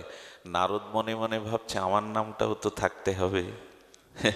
নারদ দেখে প্রথম নাম্বারেই ওনার নাম, দেবশ্রীপাদের নারদের নামটা প্রথমে। মনে মনে প্রশান্তি পেলেন, একটু প্রশস্তি পেলেন। অনেক নাম উল্টে পাল্টে দেখে, ওখানে হনুমানের নাম। আচ্ছা, সেবার মধ্যে অন্যতম শ্রেষ্ঠ দাস্যভক্তির পরকাষ্ঠা তো হনুমানজি, ওনার নাম নাই। ভগবানকে কিছু বললেন না, হনুমানজির সামনে এসেছে নারায়ণ নারায়ণ, ওনার যে স্বভাব। আর হনুমানও মেতে আছে, জয় সিয়ারাম, জয় রঘুপতি রাঘব রাজা রাম গাইছেন। হনুমানজি, আমি বৈকুণ্ঠ থেকে এলাম, ওখানে ভগবান একটা গ্রন্থ দেখেন, সেই গ্রন্থে যারা তার সেবা করে ভক্ত তাদের লিস্ট। কিন্তু আচ্ছা বলুন তো, আপনার নামটা কেন নেই? হনুমান বুদ্ধি সত্তম, ভগবান শঙ্করের অবতার, উনি বলছেন আমি তো খাতায় বা ইতিহাসে নাম লেখানোর জন্য প্রভুর সেবা করি না। এ দেখুন, এদের দৈন্যতা দেখুন, এর প্রত্যেকটি কথা আমাদের জীবনে আলো ছড়িয়ে দিতে পারে। কোনোদিন নিজের নাম প্রচারের জন্য, অন্যের কাছে যশ বাহবা পাওয়ার জন্য সেবা ভাবনা করবেন না। হনুমান বলছে ইতিহাসে খাতার পৃষ্ঠায় নাম লেখানোর জন্য তো আপনারা চিন্তা করতে পারেন আমাদের গোস্বামী কয়জন? 8 জন। আপনি ঠিক বলেছেন, কিন্তু আমরা 6 গোস্বামী বলি তো, কারণ আর 2 জন এত বিরক্তি ছিলেন। লোকনাথ গোস্বামী তিনি চৈতন্য চরিতামৃত লেখার সময় বলে দিয়েছিলেন, খবরদার আমার নাম নিশানাও চরিতামৃতের পৃষ্ঠায় যেন না থাকে। ভাবতে পারেন, চৈতন্য চরিতামৃতের পৃষ্ঠায় বলছেন আমার নাম নিশানাও যেন তোমার গ্রন্থে। ষড়গোস্বামীর কোনো গ্রন্থেই তাদের আত্মপরিচয় পাবে না, নিজের কথা লেখেনি। তারা রাজাধিরাজ বৃহস্পতি সমজ্ঞানী, নিজের ইতিহাস। এখন তো ছোটখাটো বই বের করলে প্রথম এবং শেষ পৃষ্ঠায় দেখবেন এক গাদা নিজের পরিচয়, ছবি সহ ডাটা সহ, দেন আপত্তি নেই। কিন্তু এরা জগতের কোনো প্রচার চাননি। নিজেরে যেন না করি প্রচার, নিজেরও আপন কাজে, তোমার ইচ্ছা পূর্ণ করো হে আমারও জীবন মাঝে। নিজেরে করিতে গৌরব দান, নিজেকে কেবলই করি অপমান।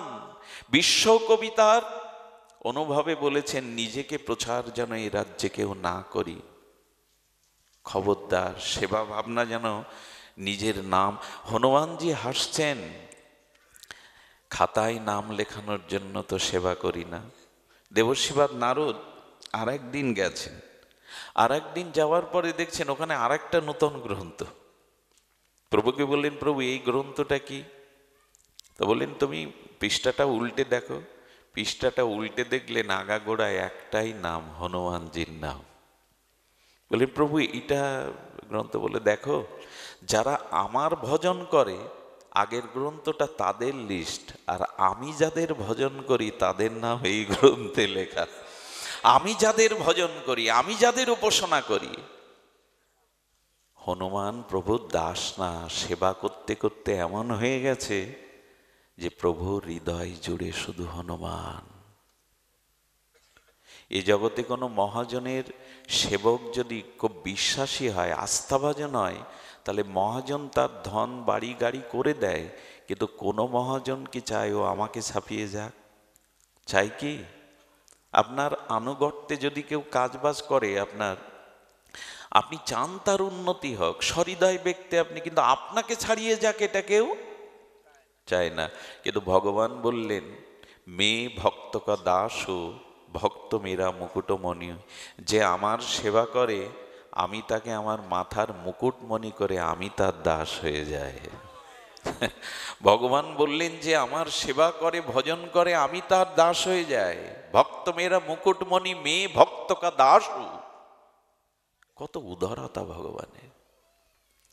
হনুমানের দিকে রামচন্দ্র সরাসরি তাকাতে পারতেন না। মা সীতা একদিন প্রশ্ন করেছিলেন, আচ্ছা হনুমান আপনার কি হয় প্রভু? বলে হনুমান আমার পুত্র, লক্ষণের থেকেও প্রিয়। তো পুত্রের দিকে বুঝি পিতা তাকায় না? আপনি বারবার হনুমানের দিকে দৃষ্টি দিতে গিয়ে আমার দিকে দৃষ্টি দেন, আমি মাঝে মাঝে লজ্জায় পড়ে যাই। সকলের সামনে কেন তাকান না? সীতামাকে রাতে নিশীতে প্রভু কনক ভবনে শয্যায় গিয়ে বলেছিলেন, সীতা হনুমান আমার জীবনের সব। তোমাকে উদ্ধার করার পেছনে, সুগ্রীবকে মিতারূপে পাওয়ার পিছনে, বিভীষণকে মিত্ররূপে পাওয়ার পিছনে দেখো হনুমানই সুগ্রীবকে আমার চরণে এনেছিল। সেই সুগ্রীব এখন কিষ্কিন্ধার রাজা। বিভীষণকেও আমার চরণে এনেছিল হনুমান, সে এখন লঙ্কার অধিপতি। সবাই আমার কৃপা আশীর্বাদে সকলেই সব কিছু নিয়েছে, কিন্তু হনুমান কোনো রাজ্য, কোনো পদ চায়নি, সারা জীবন আমার চরণ সেবা চেয়েছে। কোনো দিন মুখ ফুটে সে আমার কাছে কিছুই চায়নি, আমার চরণ সেবা ছাড়া আর চরণে পড়ে থাকা ছাড়া কিছুই চাইনি। হনুমানকে আমি অনেক কিছু দিতে চেয়েছি, দিতে পারিনি। বলি এর সাথে সম্পর্ক কি যে হনুমানের দিকে তুমি দৃষ্টি দিতে পারো না? কি বললেন জানেন? আহা, রামচন্দ্র বললেন, ভক্ত যদি শুধু আমার সেবা, আমার সুখবিধানের জন্য জীবন উৎসর্গ করে, নিজে যদি ওই যে দিয় মানাং না গৃহ্ণন্তে বিনা মত সেবনং, তারা শাস্তি সারূপ্য সামীপ্য শালুক্য কিছুই চায় না, আমার মতো রূপ, আমার লোক বৈকুণ্ঠ, আমার মতো শক্তি, আমার মতো স্বরূপ, সব কিছু দিতে গেলেও চায় না। তো জানো, যার কাছ থেকে শুধু সেবা নেওয়া হয়, যাকে সেবা না করা হয়, তার কাছে ঋণী হয়ে যেতে হয়। আর ঋণী ব্যক্তি মহাজনের চোখে চোখে চোখ দিয়ে তাকাতে পারে না। যে ঋণগ্রস্ত ব্যক্তি, যার কাছে সে ঋণ নিয়েছে, সেই মহাজনের চোখে চোখ দিয়ে সে কথা বলতে সাহস পায় না। হনুমানের কাছে আমি ঋণী, তাই তার চোখের দিকে তাকাতেও আমি পারি না। সেবা ভগবানকে এতটা বিমোহিত করে দেয়। এই জন্য আসুন, আজ এখান থেকে একটা সংকল্প নেই, সেবার সংকল্প। সেবা আমাদের হরিবংশ মহাপ্রভু কি করতেন জানেন? শ্রীধাম বৃন্দাবনে এই হরিবংশ উনি কি করতেন? নিজে ভগবানের সেবার রন্ধনের কাঠগুলো বয়ে আনতেন। ওনাকে জগৎগুরু বলা হয়, মহাপ্রভু উপাধি দেওয়া হয়েছিল বল্লভাচার্য ভগবানকে। ইনি বৃন্দাবনে রাধা মাধবের সেবার জন্য কাঠটা নিজে জোগাড় করে আনতেন খালি পায়ে। নাহালজি বলে ওনার একটা শিষ্য ছিল, রাজার কর্মচারী, কোনো মন্ত্রী। ওনার শিষ্য এসে দেখছেন স্বয়ং গুরুদেব রন্ধনের কাঠ জোগাড় করতে গিয়ে খালি পায়ে কাঠা ফুটে যাচ্ছে, মাথায় করে ঘাম ঝরিয়ে কাঠ আনছেন। এই দৃশ্য দেখে বললেন, গুরুদেব, গুরুদেব এই কাজ কেন আপনি করবেন? কিছু টাকা অর্থ সংযোগ দিয়ে আমি আপনার একজন সেবককে রাখি, সে বন থেকে কাঠ জোগাড় করে দেবে। শুনুন, এদিকে ধ্যান দিন। যেই এই কথাটা বলেছেন, সঙ্গে সঙ্গে হরিবংশ এই প্রভুর শ্রীবদনটা মলিন হয়ে গেছে, চোখে জল এসে গেছে, আর বললেন, ওরে ওরে, এটা সেবা নয়, এটা ভক্তি, এটা সাধারণ কাজ নয়। বন থেকে কাঠ এনে রাধা মাধবের জন্য এটা ভক্তির সেবা, এটা আনন্দের সেবা। তবে হ্যাঁ, তুমি যখন এরূপ সেবাকেও, এরূপ ভক্তিকেও আর নিচু করে দেখেছ, আমি যেন তোমার মুখ আর কখনো দর্শন না করি, চলে যাও। কতটা ব্যথা পেয়েছেন, চলে যাও। 7 দিন জল অন্ন ত্যাগ করেছিলেন এই নেহালজি। গুরুদেবকে আঘাত দিয়ে বসলাম, বুঝতে পারিনি নিজে হাতে সেবা। আচ্ছা, উনি তো গুরুদেবকে এই কথা বলেছিলেন গুরুদেবের কষ্ট দেখে, তাই না? গুরুদেবের কষ্টর জন্য, কষ্ট প্রশমিত করার জন্যই বলেছিলেন। দোষ কিন্তু ওনার নয়, কিন্তু ওনারা সেবাতে এত ব্যাকুল, এটা বলাতে উনি কষ্ট পেয়ে গেছেন। সঙ্গে সঙ্গে কি করলেন জানেন? রাধারানী নিজে স্বপ্নেতে হরিবংশ মহাপ্রভুকে বললেন, ও অবুঝ, ও তোমার সুখের কথা ভেবে এ কথা বলেছিল, ওকে ক্ষমা করে দাও, ও কষ্ট পাচ্ছে, জল অন্ন ত্যাগ করে দিয়েছে।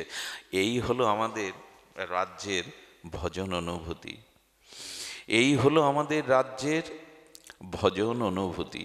তো আমি আপনাদের বলেছিলাম সেবা ভাবটা আসবে কি দিয়ে? স্মরণ কিন্তু নাই।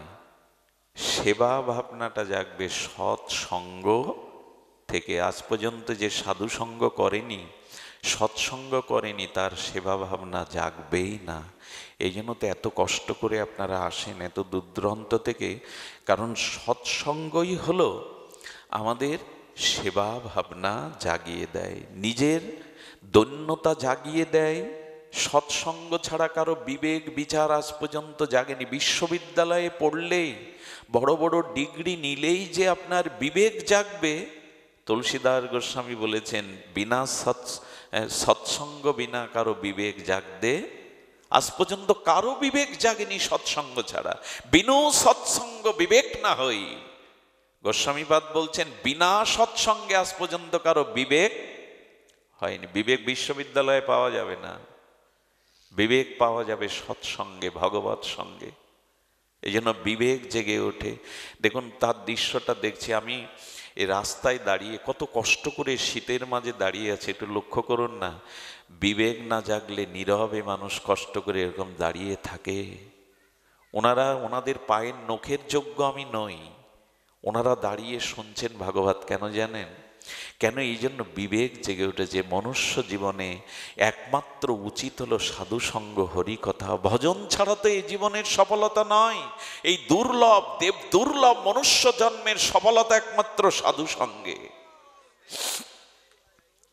তবে সাধু সঙ্গ করেই কি ফল হয়? সাধু সঙ্গ করলে বিবেক জাগবে, বিচার জাগবে। তবে আমার জাগে না কেন জানেন? সাধু সঙ্গটা বিশ্বাস এবং শ্রদ্ধার সহিত করতে হবে। কথাগুলো একটু ধ্যান দিন, এগুলো শাস্ত্রের খুব নিগূঢ় কথা। বিশ্বাস না আসলে কখনো এটি হবে না। দেখুন এখানে শাস্ত্র বলেছে, বিশ্বাস হলো ভূমি। বিশ্বাস হলো ভূমি মানে কি বাবা? জমি। বিশ্বাস হলো ভূমি, আর সেই ভূমিতে যে ভক্তির বীজ, ভক্তি হলো বীজ, আর সেই বীজ অঙ্কুরিত হতে গেলে, প্রেমরূপ ফসল পেতে গেলে জল হলো বিশ্বাস। হ্যাঁ, কি বলা হলো? ভক্তির বীজ, বিশ্বাস হলো ভূমি, শ্রদ্ধা হলো জল, আর নির্বিকার নিরপেক্ষতা হলো ওই ফসল রক্ষা করার বেড়া। পক্ষপাতিত্ব করবেন না। হ্যাঁ, আমার মত শ্রেষ্ঠ, আমি শ্রেষ্ঠ, পক্ষপাতিত্ব করবেন না। নিরপেক্ষ তত্ত্বই হলো বেড়া, নালে ফসল নষ্ট হয়ে যাবে, বীজ নষ্ট হয়ে যাবে। এই জন্য বিশ্বাস ভূমিতে, শ্রদ্ধারূপ জলে ভক্তি বীজ অঙ্কুরিত হলে নিরপেক্ষ নিরহংকারের বেড়া দিন, তাহলে আর ভক্তি প্রেম ফসল নষ্ট হবে না। এই জন্য শ্রোতারা সৎসঙ্গ করে, অনেকেই সৎসঙ্গ করে, কিন্তু বিশ্বাস না জাগালে, শ্রদ্ধা না এলে সৎসঙ্গের ফসল ঘরে তোলা। এই জন্য দয়া করে এই যে শব্দ ব্রহ্ম, এতে বিশ্বাস আনুন। আমি আজকে আস্তে আস্তে একটা কথা মনে করছিলাম আজ আপনাদের কাছে নিজের দায় স্বীকার করব, নিজের অপরাধের ক্ষমা চেয়ে নেব। তবে ক্ষমা হবে না, আমি যে অপরাধ করি তাতে ক্ষমা হবে না। দেখুন, এক শ্রীগুরুর চরণাশ্রিত ব্যক্তি প্রবৃত্তির পথ থেকে নিবৃত্তির পথে আসতে পারেনি, মদ খেত, পরস্ত্রীর প্রতি আসক্তি ছিল। গুরুদেবের ওই গ্রামে আসলে সে লুকাতো, যাতে গুরুদেবের সামনে না যেতে হয়। কি জবাব দেব? ওনার স্ত্রী কাঁদতেন, শ্রী গুরুদেব ওকে ফিরিয়ে দিন, ওর বিবেক ফিরিয়ে দিন। আপনার চরণাশ্রয় করেও যদি এইভাবে বিপদগামী হয়, গুরুদেব যে জানে না তা নয়, উনি সকলের খবর রাখেন। একদিন হঠাৎ করেই ওই গৃহে চলে এসেছেন, সে জানতে পারেনি। যেই গুরুদেব এসেছেন, অবনত মস্তকে দাঁড়িয়ে বলেন, বাবা তোমার সাথে একটা কথা আছে, আমার সাথে একটু উপরে চলো। ছাদের উপরে গিয়ে বলছেন, কখনো তোমার কাছে কিছু চাইনি, আজ একটা জিনিস চাইবো, দেবে আমায়? ও তখন মনে মনে ভয় ধরে গেছে, চাইবে তো গুরুদেব, ওই মদ ছাড়ো, আসক্তি ছাড়ো, পাপের পথ ছাড়ো। বলেন, আপনার কি চাওয়া? গুরুদেব এমন কিছু চান যাতে দিতে পারি। বলে, হ্যাঁ রে, আমি যা চাইবো তা তুই দিতে পারবি, তোর সামর্থ্য আছে। তবে আজ আমাকে ছুঁয়ে কথা দিতে হবে, আমি যা চাইবো তাই দিবি। শ্রী গুরুদেব যদি এভাবে কাতরভাবে কিছু বলে, ও ছুঁয়ে কথা দিয়েছে, যা চাইবো, আপনি যা চাইবেন তা দেব। কি করেছে জানেন? সত্য ঘটনা শুনুন। গুরুদেব নিজের গায়ের জামা খুলেছে, খোলার পরে ওর হাতে নিজের পাত থেকে জুতোটা খুলে ওর হাতে দিয়ে বলছেন, আমার পিঠে মার, আমার গায়ে মার।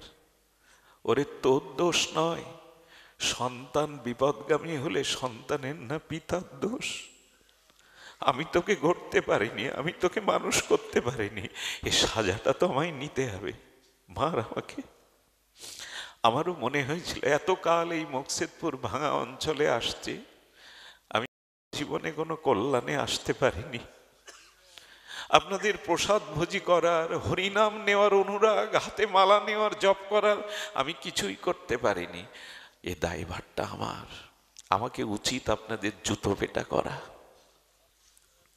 আপনাদের পাদুকা দিয়ে আমাকে আঘাত করা। পারিনি, কিছুই পারিনি, এ ব্যর্থতা আমার। জানেন, এই যে ভাগবত, এই যে সৎসঙ্গ এসে যদি দেখি কেউ জীবনে ভজন পথে এসেছে, মানুষের মতো মানুষ হওয়ার চেষ্টা করছে, তখন বুকটা ভরে ওঠে, না এই চেষ্টা সার্থক হয়েছে, কেউ না কেউ তো এই পথে জেগেছে। আমি পারিনি, এ ব্যর্থতা আমার। কেউ যদি মালা তিলক নিয়ে শুদ্ধ হরিনাম পরায়ণ হয়, একটু ভগবানকে দিয়ে প্রসাদ পায়, তখন মনে হয় ভাগবত সার্থক হয়েছে, ভাগবত সার্থক হয়েছে। পারিনি এটা। এই জন্য সৎসঙ্গ বিশ্বাসের শ্রদ্ধার সহিত করতে হবে। এক একটি সৎসঙ্গের ভাগবত কথা মানুষের জীবন বদলে দিতে পারে, বেশি কথা প্রয়োজন হয় না। আমরা শ্রদ্ধা বিশ্বাস নিয়ে যদি সঙ্গ করতাম না, জেগে উঠতে পারতাম। অনেকেই যখন ধর্মীয় পোশাক পরে না আসে, তখন নিজেকে অপরাধী মনে হয়। আমাদের যখন সৎসঙ্গ হয়, ভাগবত অনুষ্ঠান হয়, তখন ভাগবতীয় সনাতন বৈদিক সভ্যতার যদি পোশাক পরি, প্রত্যেকের কপালে যদি তিলক থাকে, হ্যাঁ, এগুলো দেখলে না, কারো ভজন জীবনে প্রগতি দেখলে, উন্নতি দেখলে, তখনই মনে হয় হরিকথা সাধুসঙ্গ সার্থক হলো। ক্ষমা করে দিয়েন, আমি বিষয়ী নর্দমা নরকের পোকা, আমার দ্বারা এটি সম্ভব না। তবে সৎসঙ্গের দ্বারা আমাদের প্রকৃত কল্যাণ হয়। তবে সেই বক্তার মুখেই হরিকথা শুনতে হয়, যিনি অর্থ সম্মানের কাঙাল নন, যিনি সদাচার সম্পন্ন, যার চিত্তে বিষয় লালসা নেই, যিনি ভজন কুশল, যিনি দৃষ্টান্তে কুশলী, যিনি বৈষ্ণব সদাচার সম্পন্ন। তেমনি শ্রোতাদের কিছু গুণ থাকতে হয়। হরিকথা শ্রবণ করে তখনই আপনার আত্মিক কল্যাণ হয়, ভক্তির প্রগতি হয়, সাধনার ক্রমোন্নতি হয়। কখন জানেন? তিনটে জিনিস দ্বারা। এটি বলেই আমি পাঠ বিশ্রাম রাখবো। একটি হলো রটনা, একটি হলো কীর্তন, আর একটি হলো স্মরণ। শ্রোতা তারাই যারা এই তিনটে জিনিস সৎসঙ্গ থেকে গ্রহণ করে। কি কি বলা হলো? রটন মানে জিহ্বাই রোটে, রটা মানে রোটে দেওয়া, জিহ্বাটা নাড়ানো। জিহ্বাটা নাড়ানো মানে, আমি গতদিন বলেছিলাম হরিকথা শুনে মনন করতে হয়। দেখুন, অম্লযোগে ঘোলটা আছে, পাত্রে আছে, কিন্তু মন্থন না করলে উৎকৃষ্ট আস্বাদ মাখন উঠবে? মন্থন ছাড়া ঘোল থেকে মাখন তুলতে পারে কেউ আজ পর্যন্ত?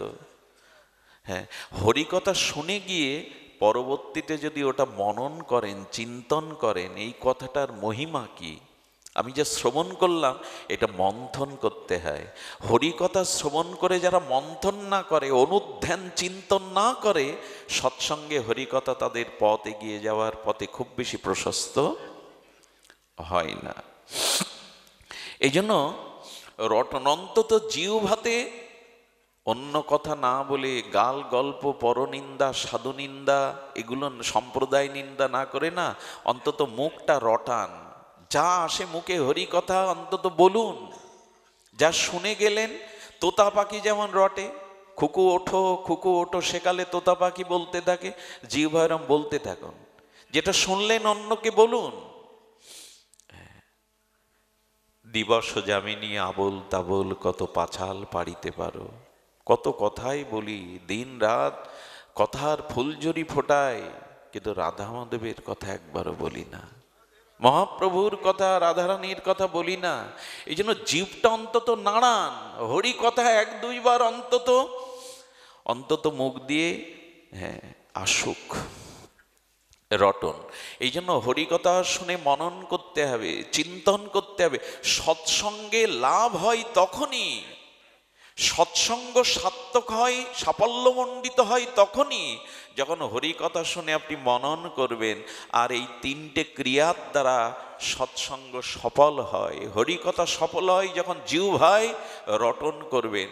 ওই হরিকথা ইচ্ছা না হলেও বলবেন, ইচ্ছা না হলেও বলবেন। আর যার মুখে হরিকথা নাই তাকে দূর থেকে সম্মান করে পাশে দিয়ে যাবেন, তার কাছে বসার দরকার নেই, ও আপনাকে টেনে নেবে। যার মুখে হরিকথা নাই তার কাছে যাওয়ার প্রয়োজন নাই। যে পরনিন্দা, পর সমালোচনা এগুলিই বলতে ভালোবাসে, এমন প্রার্থনা করেছিলেন আমাদের বেত্রাসুর ভগবানের কাছে অন্তিম প্রার্থনায় বলেছিলেন, প্রভু জন্ম যেখানেই দাও, যে অবস্থায় যে কুলেই জন্মাই, তোমার চরণে একটাই নিবেদন, যেন বিষয়ীর সঙ্গ আমার না হয়। প্রভু বিষয়ীর সঙ্গ যেন আমার না হয়। এই জন্য শ্রদ্ধা বিশ্বাসের সহিত সাধু সঙ্গে মনন করে রটন করুন। এরপরে কীর্তন, এই হরিনাম কীর্তন গুনগুন করে গাইতে পারেন। উপাংশ জপটা প্রথমে হয় না, বাচিক জপটা হতে হতে, জিহ্বা নাড়াতে নাড়াতে, ওষ্ঠ নাড়াতে নাড়াতে ধীরে ধীরে ধীরে ধীরে ধীরে ধীরে যখন উপাংশ জপ আসে না, আলা জিহ্বাটা শুধু নড়তে থাকে। এই উপাংশ জপটা আরো গাঢ় হলে তখন জপটা কি হয় জানেন, অজপা জপ হয়ে যায়। হরিনাম জপ করতে করতে করতে করতে গাঢ় হলে আপনি ঘুমিয়ে আছেন অথচ আপনার নাম চলছে। আপনি নাম করছেন না, আপনার নাম প্রবাহ চলছে। একে বলে অজপা। এমনকি সিদ্ধ মহাত্মারা দেখিয়ে গেছেন, সিদ্ধ গৌর কিশোর দাস বাবাজি যেখানে ইট কাঠের মধ্যে নাম করতেন, উনি চলে যাওয়ার পর ইট কাঠ থেকেই নাম ভেসে আসছে। নাম চিন্ময়। একটা লোহাকে চম্বুকে বারবার স্পর্শ করান, কিছুক্ষণের জন্য লোহার মধ্যেও চম্বুকের ধর্ম এসে যাবে। নাম নিতে নিতে জড়বস্তু চিন্ময় হয়ে যায়, জড়বস্তুর ভিতরে নাম চিন্ময়তা প্রাপ্ত হয়। এটা দেখা গেছে, আজও হয়। এই জন্য জপ, নামটা কীর্তন করতে থাকুন, গুনগুন করে ঠাকুর ঘরে হোক, যেখানে হোক, কিছু যদি গাইতেই হয়, কানু ছাড়া গীত নাই, ভগবানের নামটাই। কিন্তু দুঃখ কি জানেন, আমারই সনাতন ধর্মের যুবক যুবতীরা দেখেছি তারা গানের কনসার্টে নাচানাচি করে, কিন্তু মহাপ্রভু যে এত সুন্দর নৃত্য দিয়ে গেলেন, মহাপ্রভু যে এত সুন্দর করে হরিনামে আনন্দ দিয়ে গেলেন। আজ সারা ইস্কনদের দেখবেন ওই জার্মানিতে, আমেরিকায়, ওরা ফুটপাতেই যেভাবে নৃত্য করে হরিনামে। নৃত্য প্রতিযোগিতা হলে মনে হয় আমাদের ভারতীয় সনাতন রাস নৃত্য পৃথিবীর সর্বশ্রেষ্ঠ অন্যতম। রাস নৃত্যের ওপরে কোনো নৃত্যই নাই। ভগবানের সংকীর্তনে যারা নৃত্য করে ধরিত্রী পবিত্র হয়। এই জন্য ভগবানের, মহাপ্রভু ছাড়া এই বিধান আর কোনো ভগবান দিয়ে যায়নি। নেচে গেয়ে ভগবানে ভক্তি হয়, প্রেম হয়, এটা অন্য কোনো ভগবৎ স্বরূপে দিয়ে যায়নি। এটা মহাপ্রভুর অবদান, মহাপ্রভুর অবদান। এই জন্য হলো জপ বাড়ান। হরিনামের জপ করতে করতে উপাংশ জপ হতে হতে মানস জপ হয়ে যাবে। ওই মানস জপে যদি মৃত্যুর সময় বাকশক্তি রুদ্ধ হয়, স্মৃতিশক্তি লোপ পায়, তখন ওই অজপা নামই আপনার ভিতরে আপনাকে নাম করিয়ে নেবে। আপনার নাম করা লাগবে না, অজপা নামই করিয়ে নেবে। এই জন্য সর্বদা ভগবানের নামের মধ্যেই থাকুন। এই জগতে নাম ছাড়া, সেবা ছাড়া কোনো অমৃত নাই, সুধা নাই। এই দেহ ভোগে রক্ত মাংসের পিণ্ড, চর্প স্পর্শ রূপ রস গন্ধে বিষ আছে, অমৃত আছে নামে, অমৃত আছে হরিকথাতে, অমৃত আছে ভগবৎ স্মরণে। এটা যতদিন উপলব্ধি না করতে পারবো, অমৃতের সন্ধানে জগতে পাবো না। অমৃত একমাত্র আছে ভক্তিতে, ভজনে, হরি নামে। এই জন্য আপনাদের কাছে নিবেদন করব, হরিনামের মহামহিমায় এইটুকু বলবো যে মহাপ্রভু করুণা। আচ্ছা, হরিনাম রাখুন, হরিনাম আভাসে কি হয় হরিদাস ঠাকুরের মুখে শুনুন। হরিদাস ঠাকুর বলে চলেছেন, হরিদাস কহে জইছে সূর্যের উদয়। এটি বলেই বিশ্রাম রাখবো, কিন্তু কথাগুলি আপনাদের হৃদয়ে প্রবেশ করানো চাই। কর্ণমূল দিয়ে যেন কথাগুলি হৃদয়ে দেয়। হরিনাম আভাসে কি হয় দেখুন। আপনি হরিনাম করবেন, এখন যদি এই সংকল্পও নেন, তাতে আপনার জীবনে কি পরিবর্তন আসবে ঠাকুর হরিদাসের মুখে শুনুন, নামাচার্য। হরিদাস কহে জৈসে সূর্যের উদয়, উদয় না হইতে আরম্ভে তমের হয় ক্ষয়। আচ্ছা, সূর্য উদয়ের 1 ঘন্টা 36 মিনিট পূর্বকে ব্রাহ্ম মুহূর্ত বলা হয়। সে সময় পূর্ব দিগন্তে উঠে দেখবেন সূর্য অরুণোদয় হয়নি, মানে সূর্য উদয় হয়নি, কিন্তু পূর্ব দিগন্তটা ফর্সা হয়ে গেছে। হয় কি না বাবা? সূর্যটা 1.5 ঘন্টা পূর্বে দেখবেন পূর্ব দিগন্তটা ফর্সা হতে শুরু করেছে। সূর্য উদয় ওঠেনি তো ফর্সা কেন? আর কি হয়, অন্ধকারটা দূর হয়ে যায় পূর্ব দিগন্তে। হরিদাস ঠাকুর বললেন, এখনো নাম নাওনি, হরিনাম সংকীর্তন জপ করব, এরকম সংকল্পও যদি কারো মনে উদয় হয়, তাহলে তার অনেক জন্মের অজ্ঞানতা আধার ফর্সা হয়ে যায়। জয় রাধে। হরিনাম এখনো নেওয়া হয়নি, হরিনাম গ্রহণের সংকল্প মাত্রই সূর্য তো এখনো ওঠেনি, কিন্তু পূর্ব দিগন্ত ফর্সা হয়ে গেছে। আহা, বললেন উদয় না হইতে আরম্ভে তমের হয় ক্ষয়, তম নাশ হয়ে যায়। আর কি হয়, যত ভোর হতে থাকে পূর্ব দিগন্ত যত ফর্সা হয়, কি হয় ঠাকুর হরিদাসের মুখে শুনুন, চৌর প্রেয়ত রাক্ষসাদির ভয় হয় নাশ, উদয় হইলে ধর্ম কর্ম মঙ্গল প্রকাশ। আহা, ঠাকুর হরিদাসের কি মহিমান্বিত এই স্বর্ণাক্ষরে রসসিক্ত অক্ষরগুলি।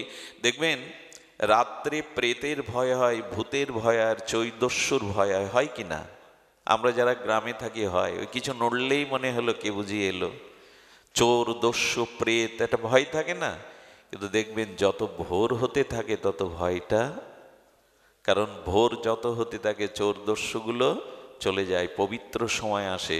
তখন বলছেন আলো এখনো প্রকাশ হয়নি, সূর্যের উদয় হয়নি, শুধু পূর্ব দিগন্ত ভোর হতে চলেছে দেখে যদি চোর, প্রেত, দস্যুর ভয় চলে যায়, নাম এখনো নিষ্ঠায় নাওনি, নাম আভাসেও তোমার চিত্তের ভিতরে কাম কামনা, ওই ভূত প্রেত চোরগুলোও লুকিয়ে পড়ে। তারা চলে গিয়ে কি হয় জানেন? মঙ্গল প্রকাশ। আহা, আচ্ছা, সূর্য উঠলে কি হয় জানেন? ভোরবেলায় মঙ্গলময় ভজন সাধনে সব ব্রতী হয়। ভোরবেলা কি হয়? ভগবানের আরাধনায় সমস্ত মঙ্গল কাজগুলো প্রভাতেই হয়। প্রভাতে যে কোনো মানুষ উঠলে দেখবেন সুস্থ বোধ করে, মানসিকতাটা প্রশস্তি থাকে। সূর্যটার 1 ঘন্টা আগে, সূর্যটার 1 ঘন্টা পরে যে কর্ম করবেন তাতে আপনার মানসিক শান্তি আসবে। ভোগের কর্ম করলেও শান্তি পাবেন ওই সময়। বলে ওই সময় যদি কেউ ঘুমায়, ভোরের ঘুমটাও মধুর হয়, কারণ ওই সময়টা যা করবেন তা মধুর হয়। ওই সময়টা এত পবিত্র, ওই সময়টা এত পবিত্র। অনুরোধ করব, ভোরটা কাজে লাগান। ঠাকুর বলছেন কি, উদয় হইলে ধর্ম কর্ম মঙ্গল প্রকাশ। সূর্য উদয় হলে যেমন সব আহ্নিক মঙ্গল আরতি শুরু করে, তেমন তুমি নাম যদি আভাসেও নাও, তোমার ভিতরে মঙ্গল প্রকাশ হবেই হবে। তৈসে নামোদয় আরম্ভে পাপাদির ক্ষয়, উদয় হইলে কৃষ্ণ পদে হয় প্রেমোদয়। হরিদাস ঠাকুর বললেন, নাম আভাসে জীবের মুক্তি হয়, অনন্ত জন্মের পাপ চলে যায়। তাহলে নাম নিলে কি হয়? বলে নাম নিলে কৃষ্ণ চরণে প্রেম উদয় হয়। ওগুলো নামের আভাস মাত্র, মুক্তি তুচ্ছ ফল হইতে নামাভাস হইতে, যেই মুক্তি ভক্ত না লয় কৃষ্ণ চাহে দিতে।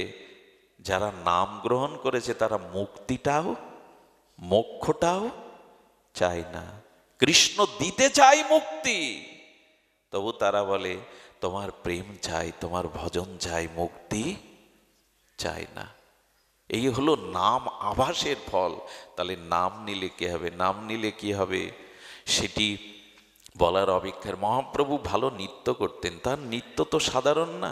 একদিন যাচ্ছে কটা মাতাল, নবদ্বীপের কটা মধ্য মাতাল বলছে, এই দেখ ওই যে মাতলামি করছে, তো বলছে নিমাই পণ্ডিতের নাচটা খুব ভালো লাগে, এটা মজা লুটিতে। এই নিমাই এদিকে এসো তো, আমাদের নাচ দেখাও। মাতাল তো বলবে। মহাপ্রভু বললেন অযাচিত কৃপা নিয়ে এসেছেন তো। মহাপ্রভু নৃত্য শুরু করলেন। মহাপ্রভুর নৃত্যে এত আবেশ এসে গেল, ওরাও হাত তোলে কৃষ্ণ বলে নৃত্য করতে লাগলো, ওদেরও নাচাচ্ছেন। প্রভু কৌতুকে হাসছেন, প্রভু অযাচিত কৃপা হচ্ছেন, যাদের গালে মদের গন্ধ তাদেরও হরি নাম বলাচ্ছেন হাত তুলে। মহাপ্রভু যাচ্ছেন, যেতে যেতে এক ধোপা কাপড় কাচ্ছে। ধোপা মানে যারা কাপড় পরিষ্কার করে দেয়, ধোপা কাপড় কাচ্ছে। বিষয় ধোপার কাছে গিয়ে মহাপ্রভু হাত জোড় করে বললেন, ধোপা একবার কৃষ্ণ বলো। কোন ভগবান কোন জীবের দুয়ারে এরকম করুণা নিয়ে গেছে? সকন ভগবান স্বয়ং রাধা কৃষ্ণ মিলিত তনু পরতত্ত্ব বলছেন একবার কৃষ্ণ বলো। ওকে দেখে চোখ ফিরাতে পারছে না, বলো সন্ন্যাসী সরে যাও, কৃষ্ণ বলার সময় নাই। আহা কি করুণা নিয়ে এসেছেন মহাপ্রভু, কৃষ্ণ বলার সময় নাই, একবার বলো। পৃথিবী বিস্ময় চোখে দেখছেন রাধা কৃষ্ণ মিলিত তনু, ব্রহ্মা ধ্যানে যার চরণ পায় না, সেই ভগবান বদ্ধ বিষয়ী জীবের দ্বারে হাত জড়িয়ে বললেন একবার কৃষ্ণ বলো, একবার বলো তুমি। প্রভু জীবকে করুণা করবার জন্য কত তার করুণা, কতটাই তিনি করুণায় অবতীর্ণ হয়েছেন, কত তার দয়া। একবার বলো। বললে দেখো সন্ন্যাসী, তোমার মুখ দেখলে মনে হয় কৃষ্ণ বলি, কিন্তু শোনো, দেখুন এত কথা বলছে অথচ, এত কথা বলতে পারছে অথচ কৃষ্ণ, এটা তো আমাদের দশা। এত কথা বলি তো ভগবানের নাম বলি না। নাম ছাড়া আমরা তপস্যা পারবো না। তীর্থ পরিভ্রমণ করে যাগযজ্ঞ তপস্যা আমাদের দ্বারা সম্ভব নয়। একাদশী করলেই 10 বার খাবারের দিকে দৃষ্টি যায়, কখন পাবো? আমাদের দ্বারা হয় এই যুগে? নাম ছাড়া আমাদের অন্য কোনো গতি নাই। নাম ছাড়া আমরা অন্য কিছু পারবও না। নাস্তেব্য নাস্তেব্য নাস্তেব্য গতির অন্যথা, অন্য গতি নাই। মহাপ্রভুকে বলছেন দেখো, কৃষ্ণ বলতে গেলে আমার কাপড় না কাচলে বাড়িতে উনুন জ্বলবে না, হাঁড়ি জ্বলবে না, না খেয়ে থাকবে। মহাপ্রভু বললেন তাহলে এক কাজ করো, পৃথিবীতে এমন কথা আমি শুনিনি, কোনো ভগবৎ স্বরূপে এত করুণার দান আমার দৃষ্টিতে পড়েনি। মহাপ্রভু বললেন এক কাজ করো, তোমার কাপড়গুলি আমায় দাও, আমি কেচে দিচ্ছি বিনিময় একবার কৃষ্ণ বলো না তুমি, একবার কৃষ্ণ বলো, বিনিময় তুমি অন্তত একবার কৃষ্ণ বলো। আরে সন্ন্যাসী, তোমার তোমার তোমার হৃদয়টা এমন। মহাপ্রভু কাঁদছেন আর উনি তখন কৃষ্ণ কৃষ্ণ বলছেন। ওই যেই জিউ ভাই বলেছে, নাম ওনাকে আক্রমণ করেছে, নামের ভাব ওনাকে উন্মাদ করে দিয়েছে। পাড়ার লোক, ওনার স্ত্রী এসে যেই ওর গায়ে হাত দেয়, তাকে বিদ্যুৎ স্পৃষ্টের মতো তাকেও নাম গ্রহণ করে দেয়। সর্বনগর যখন নামে মেতে উঠল, মহাপ্রভু হাসতে হাসতে কাপড়গুলো কেচে দিয়ে চলল। যিনি বিষয়ী দুয়ারে এসে তার হাতের কাজ কেড়ে নিয়ে নাম বলতে বলেন, সেই নামকে আমরা বলবো না? আমরা নাম নিয়েই যেন থাকি। কল্যাণ হোক আপনাদের, মঙ্গল হোক আপনাদের, চণ্ডীবর্দির এই অনুষ্ঠান সার্থক হোক। কার্তিক বাবা বারবার, শ্যামল বাবা বারবার, বাবুদা বারবার বলছিলেন এই অনুষ্ঠানটা আসবার। শারীরিক সুস্থতা না থাকায় আসতেও চাইনি, অনেক দেরি করে ফেলাতে ক্ষমা করবেন, আশীর্বাদ করবেন এই যজ্ঞ যেন স্বয়ংপূর্ণ হয়। আমরা মুখে দাদাজি, তমল দাদার একটু উচিত ছিল, কিন্তু ক্ষমা করে দিয়েন। আপনি একটু হাততালি দিয়ে নাম করি না? আপত্তি আছে আপনাদের? সামান্য একটু নামটা করি। বাবা মৃদঙ্গ যদি থাকে একটু নিতে পারো, যদি এখানে থাকে, না থাকলে আমরা হাততালি দিয়ে বলি। মহাপ্রভুর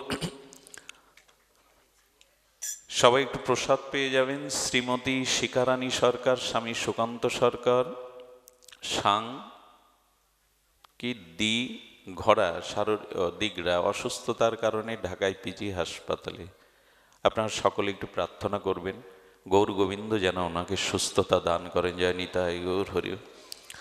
ভজ নিতাই গৌর রাধে শ্যাম, বল হরে কৃষ্ণ হরে রাম। ভজ নিতাই গৌর রাধে শ্যাম, ভজ হরে কৃষ্ণ হরে রাম। ভজ নিতাই গৌর রাধে শ্যাম, জপ হরে কৃষ্ণ হরে রাম।